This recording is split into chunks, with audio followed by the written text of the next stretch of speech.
അപ്പം നമ്മുടെ ദൂക്കുട്ടി പറഞ്ഞ പോലെ മിറാക്കിൾ ബൈ ARന്റെ അടുത്തൊരു വീഡിയോയിലേക്ക് എല്ലാവർക്കും സ്വാഗതം.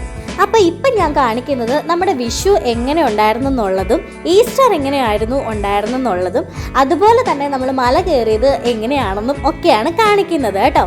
അപ്പോൾ നമുക്ക് വീഡിയോയിലോട്ട് പോകാം. അതിനു മുന്നേ ഇത് പെസഹായാണ് കേട്ടോ.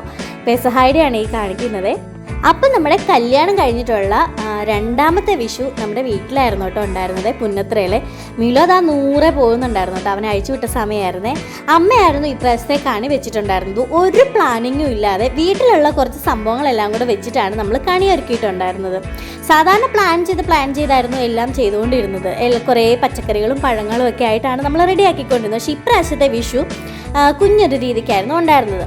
നമ്മൾ ഫുഡ് കഴിച്ചാലും എന്ത് ചെയ്താലും നമ്മുടെ മീലോ എപ്പോഴും നമ്മുടെ കൂടെ ആയിരിക്കും ഉണ്ടായിരിക്കുന്നത് കേട്ടോ. അവനും വിഷുവിൻ്റെ ഒരു ഭാഗമാണല്ലോ. അപ്പം ഈ കാണുന്നത് നമ്മുടെ പെസഹായ്ക്ക് അപ്പം മുറിക്കുന്ന സീനറി ആയിരുന്നു. പെസഹ കഴിഞ്ഞു. പെസഹായുടെ അന്ന് വൈകിട്ട് 11 മണിയോടുകൂടി നമ്മൾ മലയാറ്റൂർ മല കയറാൻ പോയിട്ടുണ്ടായിരുന്നു കേട്ടോ. അപ്പം നമ്മുടെ കൂടെയുള്ള ആ കുഞ്ഞിനെ കണ്ടോ, അവനും ദൂക്കുട്ടിയാണ്. നമ്മൾ എല്ലാവരോടും കൂടി ഏകദേശം ഒരു 2 മണിയോട് കൂടിയായിരുന്നു കേട്ടോ എത്തിയിട്ടുണ്ടായിരുന്നത്. ഈ കാണുന്നത് ദൂക്കുട്ടിയുടെ മാമൻ, സച്ചു മാമൻ. ഇത് ജോളിയമ്മയാണ്. പിന്നെ ദൂക്കുട്ടിയുടെ അച്ഛൻ സന്ദീപേട്ടനാണ് ആ ഷർട്ടിട്ട്, വരവരെയുള്ള ഷർട്ടിട്ട് പോകുന്നത്. അപ്പം പിന്നെയുള്ളത് നമ്മുടെ അച്ഛനും അമ്മയും അപ്പുവായിരുന്നു കേട്ടോ ഉണ്ടായിരുന്നത്. നമ്മൾ വണ്ടി ഇട്ടിട്ട് ഒരുപാട് ദൂരം നമുക്ക് നടക്കാനുണ്ടായിരുന്നു കേട്ടോ. ഒരു 5 കിലോമീറ്ററോളം നടന്നിട്ടാണ് നമ്മൾ അടിവാരത്തെത്തിയത്. പിന്നെ അവിടുന്ന് നിങ്ങൾക്ക് അറിയാമല്ലോ, അവിടുന്ന് നടക്കാതെ എന്തായാലും മല പറ്റില്ല അല്ലേ. അപ്പം നമ്മൾ ഒരുപാട് ദൂരം നടന്ന് കഷ്ടപ്പെട്ട് നമ്മൾ എത്തിയിട്ടുണ്ടായിരുന്നു കേട്ടോ. മലയാറ്റൂർ മലയെക്കുറിച്ച് പറയുകയാണെങ്കിൽ വളരെ നൈസായിരുന്നു. ഞാൻ എൻ്റെ ചെറുപ്പത്തിലാണ് മലയാറ്റൂർക്ക് പോയിട്ടുണ്ടായിരുന്നു കേട്ടോ. അപ്പോൾ അന്ന് അച്ഛയൊക്കെ പറഞ്ഞ് ഞാൻ കേട്ടിട്ടുണ്ട്, ചാടിയായിരുന്നു, ഓടിയായിരുന്നു മല കയറിയിരുന്നത് എന്നൊക്കെ പറഞ്ഞ് ഞാൻ കേട്ടിട്ടുണ്ട് കേട്ടോ. പക്ഷേ ഇപ്പം എന്തായാലും പറ്റില്ല. അയ്യോ, എൻ്റെ കാലൊക്കെ ഭയങ്കര വേദനയായിരുന്നു കേട്ടോ. ചെരുപ്പിൻ്റെ കൊണ്ടാവാം, കാലിൻ്റെ അടിഭാഗത്തായിരുന്നു നല്ല വേദന. എന്ത് ബ്ലോക്കായിരുന്നെന്ന് അറിയാമോ? ഞാൻ പറഞ്ഞിട്ടില്ലായിരുന്നു വണ്ടി ഇട്ടിട്ട് ഒരു 5 കിലോമീറ്ററോളം നടക്കണമെന്ന്. ആ വഴി മൊത്തം നല്ല ബ്ലോക്കായിരുന്നു. വണ്ടിയെല്ലാം ഇങ്ങനെ തൊട്ടുരുമി കിടക്കുമായിരുന്നു കേട്ടോ. നമ്മൾ 11 മണിയൊക്കെ ആയി പോയ കാര്യം ഞാൻ പറഞ്ഞായിരുന്നല്ലേ. നമ്മളെല്ലാവരും വീട്ടിൽ നിന്ന് ഫുഡ് കഴിച്ചിട്ടുണ്ടായിരുന്നത് കൊണ്ട് പ്രത്യേകിച്ച് നമ്മൾ ഒരു ഫുഡ് കഴിപ്പിൻ്റെ ആവശ്യം വന്നിട്ടുണ്ടായിരുന്നില്ല. നമ്മൾ ഏകദേശം ഒരു 2:30 കൂടിയായിരുന്നു മലയാറ്റൂർ എത്തിയിട്ടുണ്ടായിരുന്നത്. അപ്പം ആ 2:30 നമ്മൾ കറക്റ്റ് ചെന്ന സമയത്ത്, അതായത് മലയാറ്റൂരിൻ്റെ താഴെ എത്തി നമ്മൾ ജസ്റ്റ് ഒന്ന് റെസ്റ്റ് ചെയ്യാം എന്നൊന്നും നമ്മൾ വിചാരിച്ചില്ല കേട്ടോ. അപ്പം തന്നെ നമ്മൾ കയറിപ്പോയിരുന്നു. എല്ലാവർക്കും ഭയങ്കര ഉത്സാഹത്തോടു കൂടിയായിരുന്നു എല്ലാവരും കയറിയിട്ടുണ്ടായിരുന്നത്. പിന്നെ നമ്മളപ്പം ഞാൻ ഇങ്ങനെ റോഡ് സൈഡിൽ ഇതൊക്കെ വരാൻ നേരത്ത് വണ്ടി കാണാൻ ഞങ്ങൾക്ക് പോകാൻ പറ്റിയില്ല. അതുകൊണ്ട് ഞങ്ങളൊക്കെ എങ്ങനെയൊക്കെ രക്ഷപ്പെട്ടു പോയി. പിന്നെ ഞങ്ങൾ ആ മല കയറാൻ നേരത്ത് കുറച്ച് പാടൊക്കെ ഉണ്ടായിരുന്നു. ആ മല കയറിയപ്പോൾ എൻ്റെ കാലൊക്കെ അങ്ങ് കുഴഞ്ഞു പോയി അമ്മേ.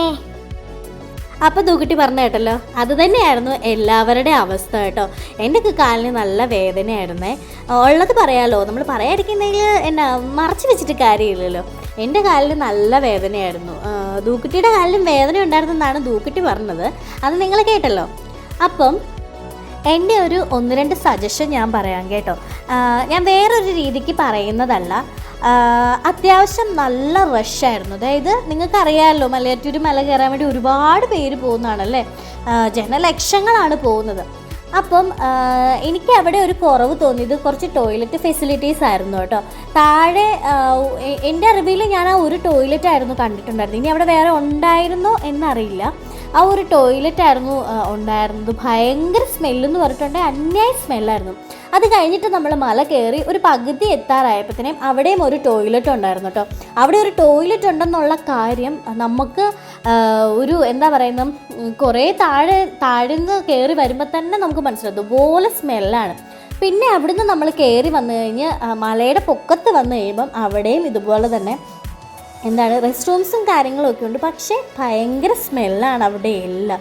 അപ്പം നിങ്ങൾക്ക് തന്നെ അറിയാമായിരിക്കുമല്ലോ, ഏറ്റവും കൂടുതൽ ചില സ്ഥലങ്ങൾ നമ്മൾ കണ്ടിട്ടില്ല. റഷ് കൂടുതലുള്ള സ്ഥലങ്ങളാണെങ്കിലും ഇതുപോലെ ആൾക്കാർ കയറുകയും ഇറങ്ങും ഒക്കെ ചെയ്ത് കഴിയുമ്പോഴത്തേനും ഒന്നെങ്കിൽ ക്ലീൻ ചെയ്യാൻ വേണ്ടിയിട്ട് അവിടെ ആൾക്കാരൊക്കെ കാണും അല്ലേ. നമ്മൾ കയറി കുറച്ച് നേരം കഴിഞ്ഞ് കഴിയുമ്പോഴത്തേനും ക്ലീൻ ചെയ്യാൻ അടുത്ത ആൾക്കാർ കാണും. അങ്ങനെ എപ്പോഴും റഷ് കൂടിയ സ്ഥലമല്ല അവിടെ. അപ്പം ഇങ്ങനെ ഓരോ സീസൺ വന്നു കഴിയുമ്പോഴത്തേനായിരിക്കും ആൾക്കാർ കൂടുന്നത്. അപ്പം ഒരു ടോയ്ലറ്റ് ഫെസിലിറ്റീസ് നല്ലപോലെ ഉണ്ടായിരിക്കണം എന്നായിരുന്നു എൻ്റെ ഒരു ഒപ്പീനിയൻ കേട്ടോ. ഞാൻ വേറെ ഒന്നും കൊണ്ട് പറയുന്നതല്ല, നമുക്ക് നമ്മുടെ ഒപ്പീനിയൻ നമ്മുടെ ചാനലിൽ കൂടെ പറയുന്നതിന് പ്രശ്നമില്ലല്ലോ. ഓക്കെ, അതാണ് എനിക്കൊരു പോരായ്മയായിട്ട് തോന്നിയിട്ടുണ്ടായിരുന്നത്. ഈ അവസരത്തിൽ സന്ദീപേൻ്റെ ഭാര്യ അഞ്ജു ചേച്ചിനെ ഞങ്ങൾ മിസ് ചെയ്യണം കേട്ടോ. റിയലി ഞങ്ങൾ മിസ് ചെയ്യുന്ന ഒരാളാണ് അഞ്ജു ചേച്ചിയെ.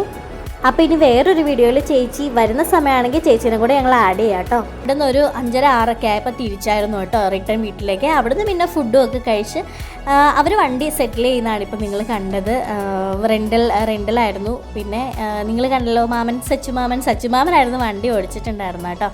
അപ്പോൾ പോയ വഴിയൊക്കെ അടിപൊളിയായിരുന്നു. ഇതായിരുന്നു നമ്മുടെ ഓണവും വിഷു. പിന്നെ ഈസ്റ്ററിൻ്റെ വീഡിയോ ഞാൻ കാര്യമായിട്ട് എടുത്തിട്ടില്ലാത്തത് കൊണ്ട് ഈസ്റ്ററിന് നമുക്ക് പന്നി, പോത്ത്, ചിക്കൻ, മീൻ ഇതൊക്കെയായിരുന്നു സ്പെഷ്യലായിട്ടുണ്ടായിരുന്നു കേട്ടോ.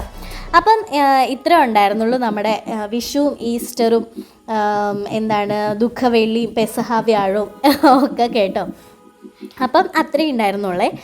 ഇത് പിന്നെ ദൂക്കുട്ടി അന്ന് വൈകിട്ട് വന്നിട്ടുണ്ടായിരുന്നേ. എന്താണെന്നറിയാമോ, ശനിയാഴ്ച വൈകിട്ട് നമ്മുടെ വീട്ടിലുണ്ടായിരുന്നു. അതിൻ്റെ വീഡിയോ ആണ് കേട്ടോ. പിന്നെ അവൻ ഞായറാഴ്ചയും സ്വാഭാവികമായിട്ടും നമ്മുടെ വീട്ടിൽ തന്നെ ഉണ്ടായിരുന്നു. അതിൻ്റെ വീഡിയോ ആണ് അടുത്തത് നിങ്ങൾ കാണാൻ പോകുന്നത്. അപ്പോൾ വിഷുക്കണി വെച്ചതിൻ്റെ വീഡിയോ നമുക്ക് ലാസ്റ്റ് നമ്മൾ കാണിക്കുന്നതായിരിക്കും കേട്ടോ. അപ്പം നമ്മുടെ വീഡിയോ ഇത്രയേ ഉള്ളൂ. അപ്പം ഗൈസ്, നമ്മളുണ്ടല്ലോ ഈ വീഡിയോ നമ്മളിപ്പം വൈൻഡപ്പ് ചെയ്യാൻ പോവാണ്. നമ്മൾ അടുത്ത വീഡിയോ ആയിട്ട് വരുന്നതായിരിക്കും. Bye bye, see you. അപ്പോൾ ഓക്കെ, ബൈ.